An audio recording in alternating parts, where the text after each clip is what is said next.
Welcome to Hey Ghost Hey, the podcast about ghosts, ghost hunting, and other paranormal phenomena of the Pacific Northwest. I am your host, Charles Crooks, owner, tour guide, and psychic of Bellingham Ghost Tours. We are here because I like ghosts a lot. Now let's begin. Hello everyone, and welcome to the bonus episode of Hey Ghost Hey for Season 2. I hope your year has been going well so far. I can't believe we are halfway into the Halloween calendar year. Less than 6 months until we are at spooky season once more. For this episode, I had special guests Kolby and Sarah from the Good Time Girls join me to talk about the Spirits of Sehome events that we did together last summer. Both times we offered the event, we had incredible responses from the Ovilus, and that is what we are primarily here to talk about today in that whole experience. But before we get into the episode itself, just a few quick things. First up, if you would like to attend the Good Time Girls History Tours, you can visit bellinghistory.com. That is BELLING history.com. And if you want to attend any upcoming ghost tours or ghost hunts, you can visit bellinghamghosttours.com for tickets and information. And if you stick to the end of the episode, I announce a brand new ghost hunt that is coming soon. And if you want the latest news like such, all of my email list subscribers are the first to learn about all of the new tours and the new ghost hunts. So you got to be signed up for that to get those. And to sign up, you can just go to the main page of bellinghamghosttours.com, and it's right there on the front. And so I am also currently working on Season 3 right now. It is indeed going to be featured in the haunted locations of Japan. I'm going to be visiting Tokyo, Kyoto, Osaka, Himeji, Hiroshima, and Kure in a whirlwind 2.5 week trip. And I have, for a while now, been dreaming of doing some sort of ghost tour of Japan for English-speaking foreigners. And so I'm hoping that this trip will kind of inform that eventual project as well. And so if you have any interest in going on a trip to learn about the ghosts of Japan and see some of their famously haunted locations, then reach out to me directly and let me know that that's something you would like to do, and maybe we'll get a list going.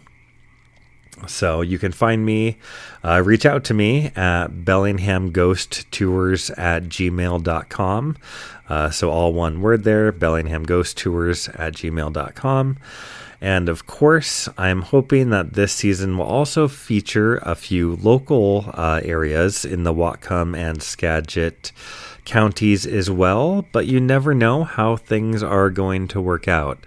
As I've said in previous seasons, I've laid all sorts of good plans that have never come to fruition, so you never know what life will come at you, and especially when it comes to getting access to haunted locations. Also, if you have any suggestions for locations that you want to see featured in the third season, or even if you want me to check out your possibly haunted location, then also shoot me an email at bellinghamghosttours@gmail.com. And so, a little more sad news at this moment in time. Season 3 is probably going to be the last season of Hey Ghost Hey for a while. I truly hope that this won't be the end forever. But as far as any future seasons go, it will most likely be released when I have enough content worth sharing, instead of trying to work within the yearly schedule. I initially started this podcast to be one based on evidence, especially of the audio variety. And so I really want to hold true to that for future seasons. And so that's kind of why I've made the decision, instead of trying to cram things in to just make a schedule to make things happen, I would rather give investigations my time, my attention, and hopefully find some really good evidence again. As you heard, if you listened to the first season, I was absolutely blown away with what I found there. And so I'd really like to get back to that for future episodes for everyone. But in the meantime, I'm really looking forward to expanding Hey Ghost Hey into Japan for the next season. And who knows, maybe other regions of the country and the world beyond that. So I have been into Japanese culture and language ever since I was in middle school. So I'm really looking forward to being able to share everything that comes with that, and combining my love of ghosts and the paranormal with the place that I've been connected to for so long. And lastly, I want to thank you for being here, especially those that have listened through the full journey of episodes so far. My favorite part of looking at the podcast data is to see where everyone is listening from. Honestly, I always thought that it would just be local listeners only, but that is not the case. So whether you are local or from across the world, I cannot thank you enough for listening. So I look forward to seeing you in season 3 this fall. But without further ado, let's go ahead and jump right into the episode. So here we go. Hello, everyone, and welcome back to Hey Ghost Hey. So we have finally made it to our special spring bonus episode. And initially, I wanted to do this episode as part of season 2, but because of life and things, it just did not work out that way. So I'm very happy to have 2 very special guests with me today to share some fun stuff with you guys that happened to us as we did our first joint project together. So welcome, everyone, Kolby and Sarah from the Good Time Girls. Thank you for being here today with me. Thanks for having us. Yeah, glad to be here. Yeah, Kolby, welcome back. This is your second time for Hey Ghost Hey. Sarah, your first. It is. So very excited to have you, as we always have fun together. Always a good time. But yeah, so we did an event called Spirits of Sehome together, where I know we each have our respective downtown tours. So some of these stories you've told on your tours, right? Yeah, there was one year where we just decided to move our downtown Gore and Lore tour up to State Street because there's a bunch of stories kind of concentrated up there. We get bored of doing the same things over and over again. So we just switched it up one year, so we did that season. We did the story on that tour. Nice. So then we decided, since we've wanted to collaborate for quite a while now, and we weren't quite sure what that would look like or how we were going to do it, but we decided to take some of the darker stories of downtown Bellingham and then also apply some of the ghost hunting tools to see if we could get any answers to some of the mysteries within those stories. And honestly, I went in 100% blind. We did an initial run through, but even with that, we didn't have a whole lot happen. I remember there were a few words that popped up on the Ovilus where it's like, maybe it could relate to this, maybe not. But when we did our very first event, oh boy, we had some very interesting things pop up. So first, before we even get into the evidence, I would just like to talk about the history of that story and kind of what happened. So I will defer this to you guys to just kind of share what the story is and what went down. Okay, this was the story of David Long, who shot and murdered his wife and her paramour, who also happened to be their son-in-law. So it was kind of a very sordid story in the 1890s in what was the town of New Wacom, or Sehome, that's now part of Bellingham, just up where State Street is in that area. And so there was just this, basically she was having an affair with this guy. They married their teenage daughter to him. to sort of facilitate this affair, or she did, Susan Long did. And then the daughter's name is Ida, and she was called by the newspapers at the time. They called her feeble-minded. So she was very young and obviously had some kind of issues, and then was just married off to this guy so her mother could have an affair with him. As you do, apparently. Very rough, sordid story. There's a lot more to it, and we did a whole podcast episode about it for the Bad Town season. But we were kind of curious because David was, caught for the murder and admitted it completely and freely, confessed to it, but he was acquitted in his trial. Man. Under the law of Moses. So that was the name of our podcast episode because, they were going off of biblical law that, if a wife is unfaithful, basically, it's all right. She deserves to die. But we wanted to know what happened to Ida, the daughter, because she really disappeared after the whole trial was over and we couldn't figure out.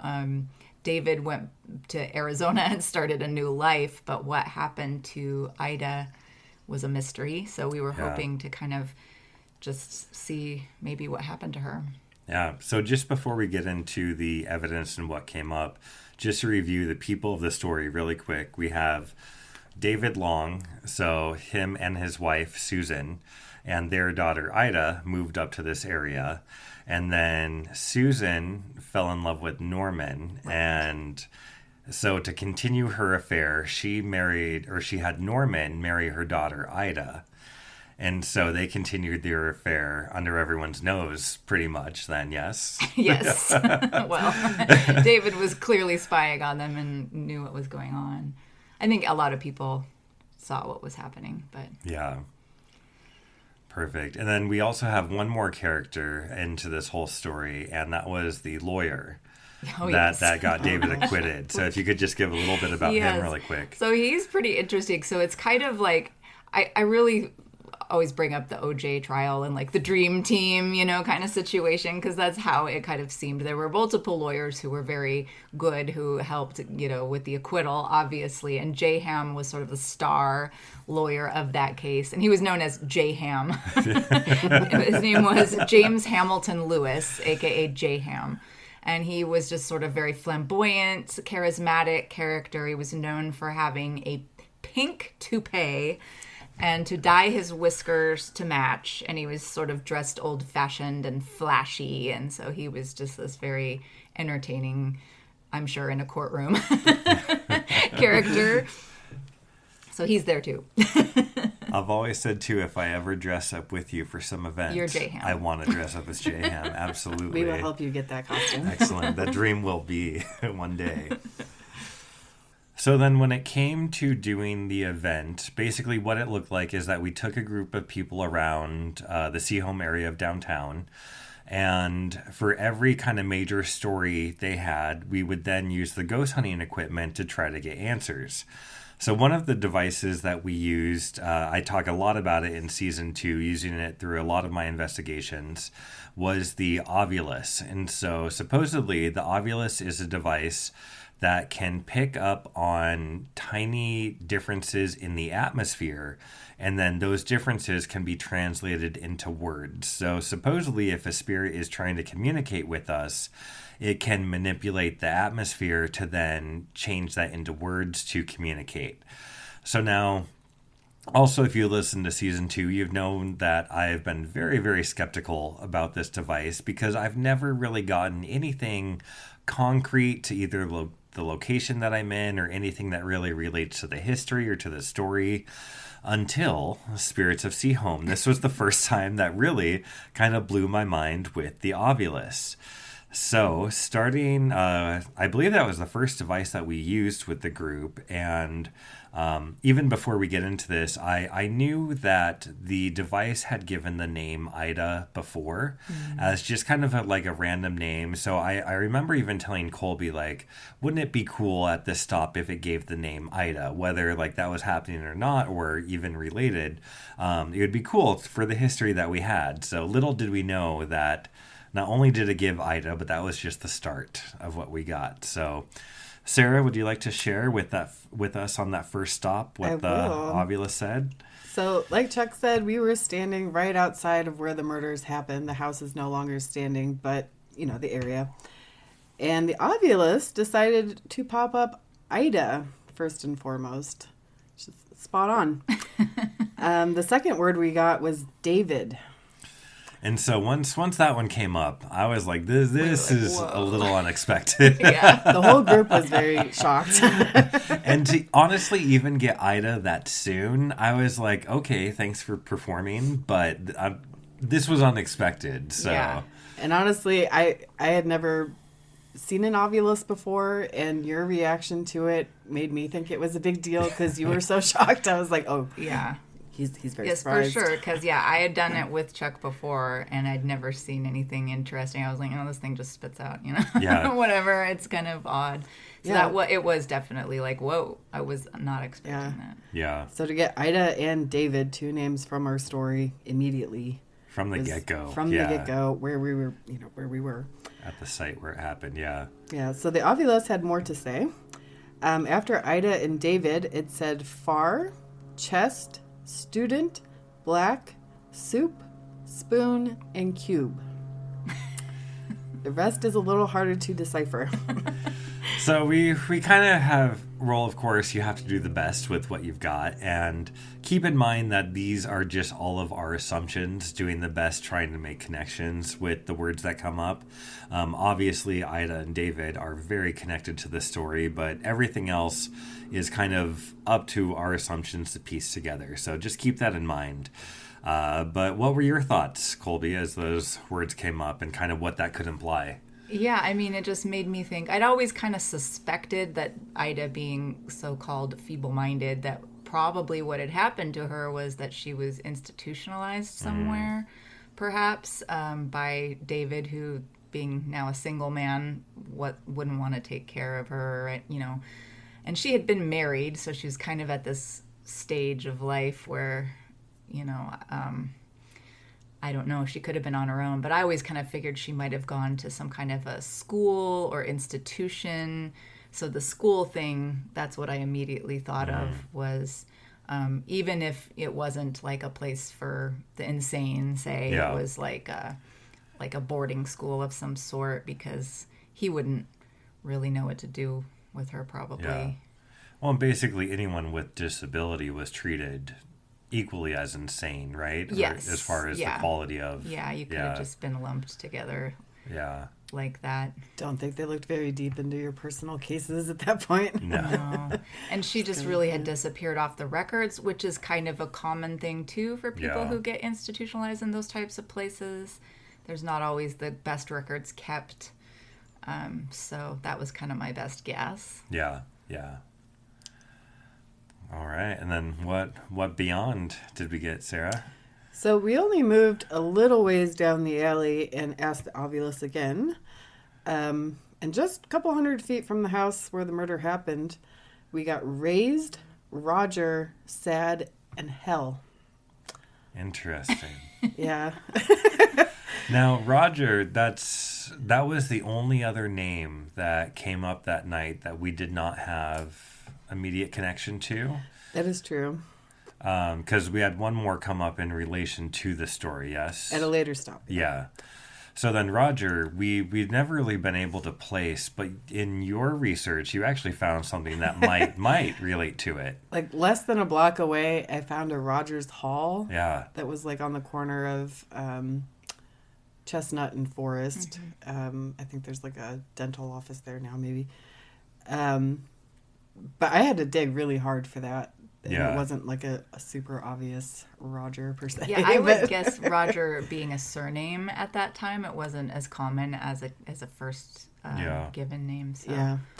But there were reports of the Long family going to Salvation Army meetings before the murder happened. And so this was kind of one of those places, Rogers Hall, where you would meet for different organizations and events. And I was like, oh, it's so close to the house, maybe. Yeah. But again, all assumptions. Yeah, just Yeah. guessing. But hell is mighty straightforward. The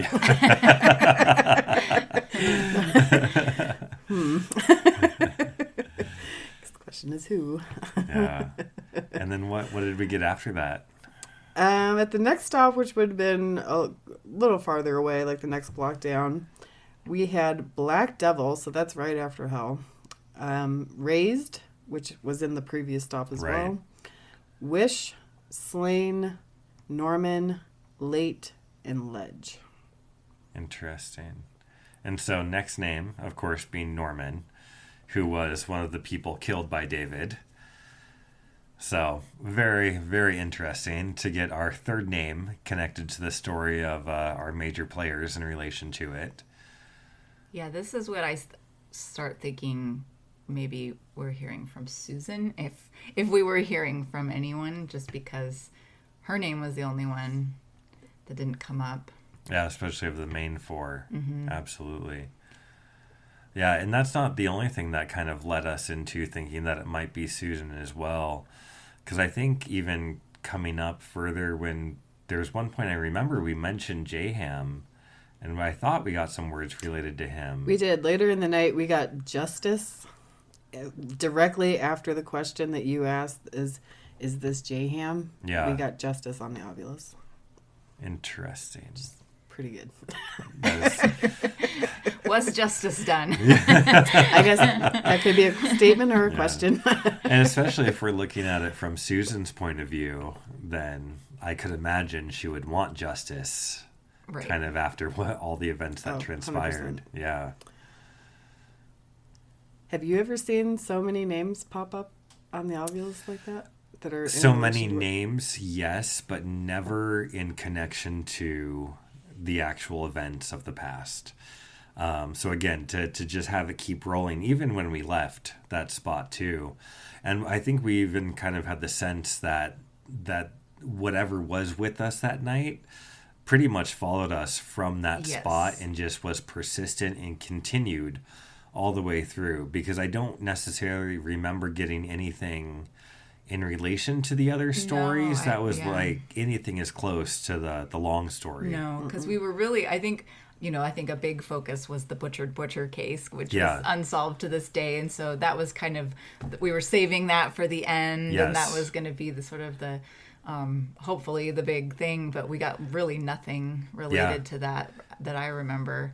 And it did feel like the long story was just like there was a thread through the whole thing of that from the beginning. Nope, and it's honestly one of the few times I would ever say that I felt like there could have been consciousness talking to us through the Ovilus. And of course, like we've shown with some of the words, it wasn't 100% by any means, but I've never had this much kind of run through sessions that I've done. Yeah, it was pretty wild. Yeah. But so we were blown away by the first event, and so of course we decided to do it a second time, and that surprised us, I would say, just as much. And we again, same format, started with the long story, went to the site where the house was, and from what I remember that night, we did not get the array of names that we got, but we got Ida twice. And we also got David twice within the second night that we did. And so to have that kind of pattern come up so persistently, I think is absolutely amazing. I've never seen that kind of like regular interaction with any of my devices, other than maybe some EVPs where the voices come back a second time. Especially through any devices like the Ghost Box or the Ovilus, some of our more modern things that we have too. I've never seen that kind of result. So I was blown away. I could tell. She got me excited about it. I have a question. Did you use the Ovilus in between those events at all for anything else? Because we did those like a month apart, didn't we? I think I did. Yes, and I don't remember getting anything significant or anything that really connected. And it wasn't like, it just kept spitting out the same names. Did you get another item? Yeah. The only other time that I remember, I think I might have gotten Ida and David, or it might have been Ida and Norman. I think it was twice again. And what was interesting is that it was close to downtown, but it was not in the same exact vicinity. It was at a house kind of up near McKay's Tap House. Oh, interesting. In that neighborhood. Huh. So a little bit further up the hill from downtown and from the Sehome area. But there were some residents that were having just some weird kind of stuff go on in their home. And I remember using the Ovilus in their home, and those names came up. Again, I can't remember what combination, but it was definitely two of either Ida, David, and Norman. And I remember asking, like, could this be Susan? Are you trying to get our attention again? And we really got no sort of confirmation as to if it was her trying to reach out again.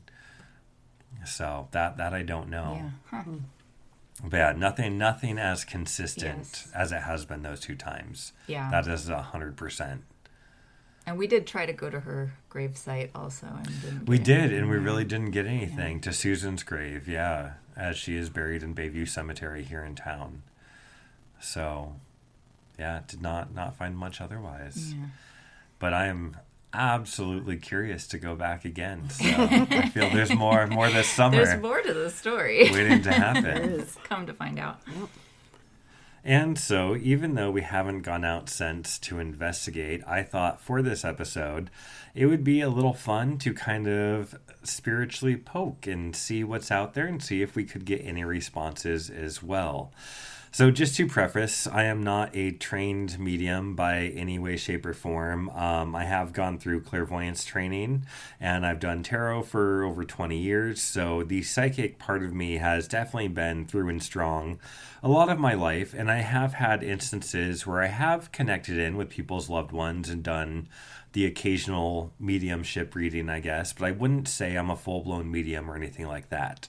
But recently, I've had a lot of my readings, a lot of people have come to me asking for mediumship or for me to reach out to their loved ones.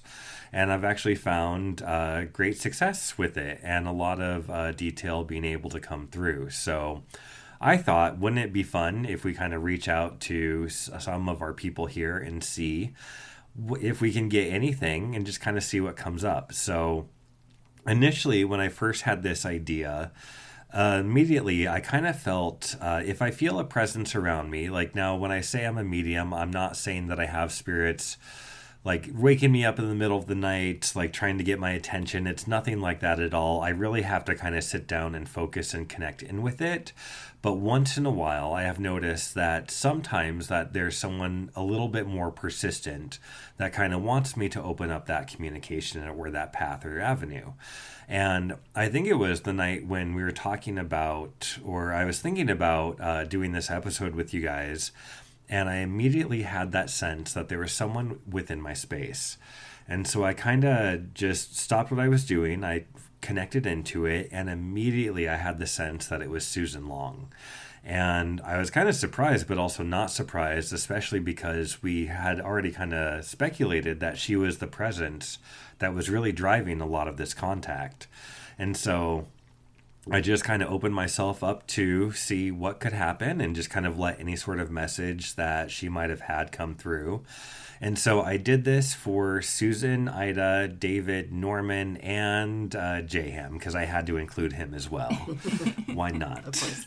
But Susan was definitely the very first presence that came through immediately. And when I sensed into her, I immediately felt just an overwhelming sense of remorse and regret, and just a very, very strong sense of being sorry. There was a very strong sense of what she had done to Ida's life and the effects that her behaviors had.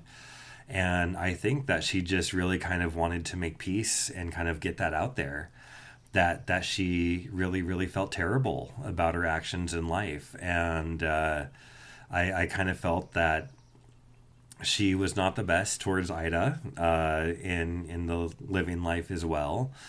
And I think a lot of that regret even came more so from what happened to Ida after, and how she was abandoned by her father, and just how that all transpired. So, but I really felt her energy subside after I kind of gave her that space and kind of gave her that I don't know, just little platform to kind of say, here's how I feel about this. And so, for me at least, I think that was possibly healing for her on some level. So I'm very curious to go out again and see if we have that same kind of response, or maybe we won't at all, or maybe someone else will come through. So I'm curious to see.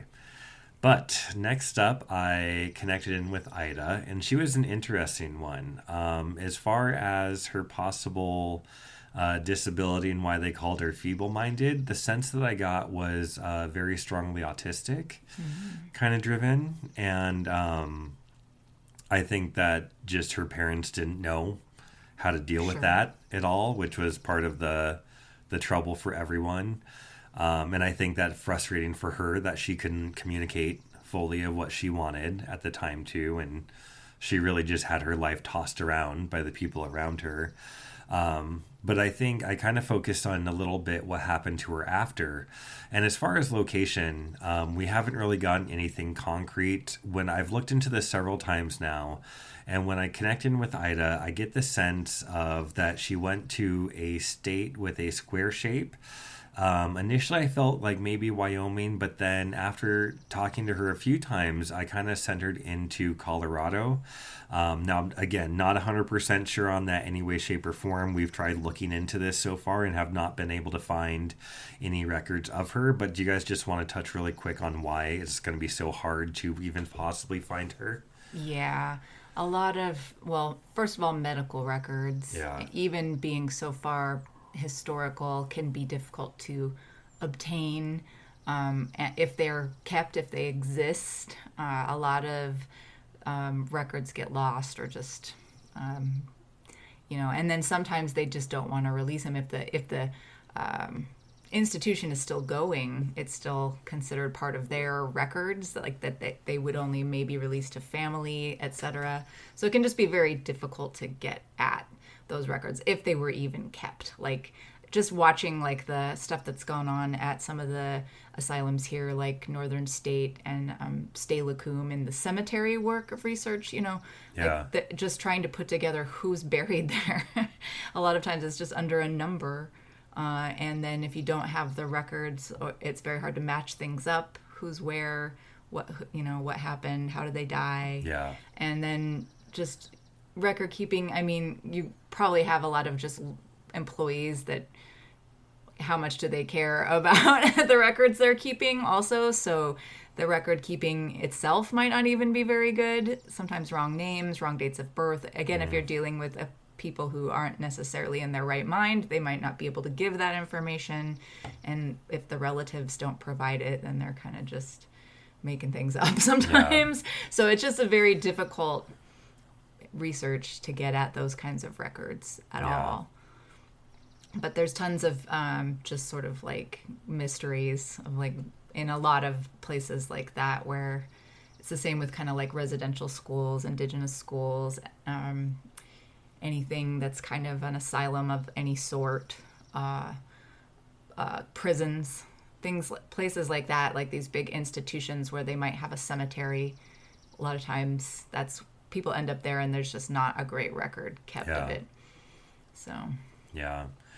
And so the only other thing that I kind of really felt within her life, I just, again, tried to kind of focus on how she felt afterwards, especially in looking to what happened to her. And I felt almost kind of like this bipolarish swing of moments of being able to find happiness and peace to like absolute moments of trauma after what she went through. And I did get a sense that she possibly had a child, and I also kind of felt that something happened to that child when it was very young as well too. And again, we can't prove that any way, shape, or form without knowing what happened to her.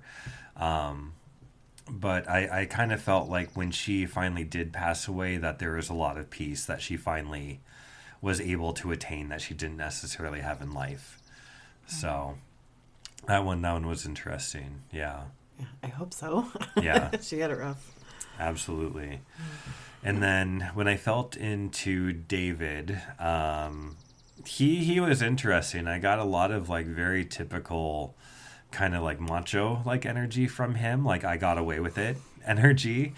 And like I really did not get the sense of remorse from him that I got from Susan and from Norman as well. And out of anyone, I felt like Norman was kind of the sleaziest.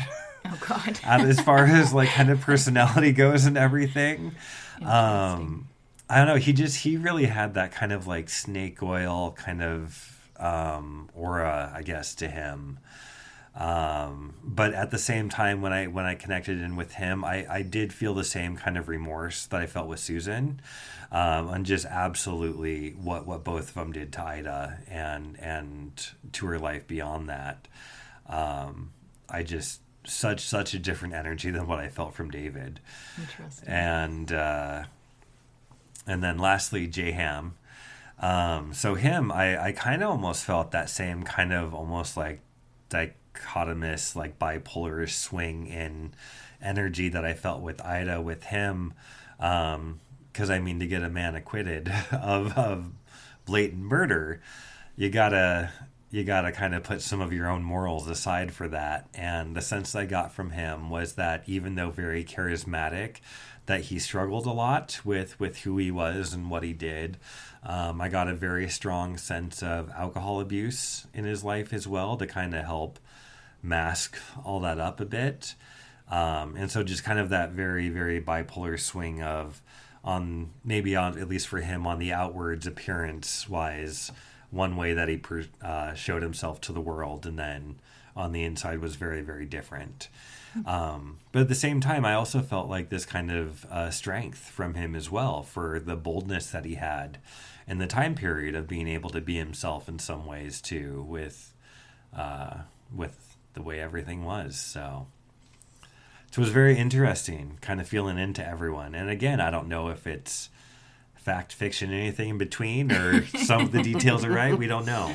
Yeah. But at least it's interesting to see if, who knows, maybe if we do find something down the line. Right. If anything does match up, then that'll be cool. But in the meantime, there's still a lot of mystery around this. Yes. And do you want me to talk about? Yeah. So actually, yeah, that takes us perfectly into our next part. You found something just this morning. Yeah, I find that kind of crazy. Yeah. In and of itself, because I just literally was like drinking my coffee, like, well, I'm gonna go talk to Chuck in a minute here. I might as well like look through my long trial notes and everything. And I was like, God, I wish there was some clue about Ida, you know. And so I just, on like a random whim, decided to give a newspaper keyword search, you know, like one more time. And I was like, well, maybe if I just search David Long and search this area and do this time frame, like there's a mention of like, you know, he left with his daughter, or his daughter went here, or some, you know, because sometimes they don't even put her name. They might just be like D.H. Long's daughter or something like that. So I searched for David Long, and what came up was actually just totally random, but was a mention of his brother, Charles Long. Whoa. Aptly named, yes. Chuck Long. Who I had researched his whole family, and he did have another sister who came out to Washington, but I didn't know about this brother coming out here. He had just sort of been like a loose end that I didn't know where he ended up. And it turns out he ended up in New Whatcom, which is Bellingham. Okay, perfect. And this is a little article that just popped up from 1897, so it's about 5-ish years after the Long whole ordeal and trial went on. And by that time, David Long was in Arizona, as evidenced by newspapers placing him there. But so his brother Charles, meanwhile, is back in Whatcom, and there was just this little thing that says, wait, let me find the headline, the good one. Whatcom lunatic kills himself. Charles Long, who hid from imaginary enemies, commits suicide. Oh, So that's not loaded. right. So basically, it mentions David because he's his brother. They're like, and he is the brother of David Long, who several years ago killed his wife and son-in-law here in this town. But apparently, Charles Long had locked himself in a room and had a gun, and there was sort of a standoff for several days.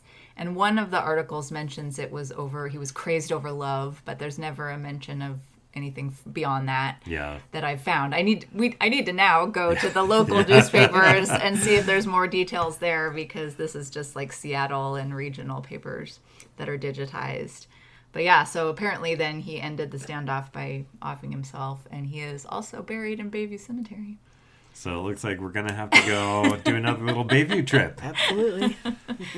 But they do mention like insanity runs in the family too, which I don't know if that's a reference to Ida or to David or to both of them.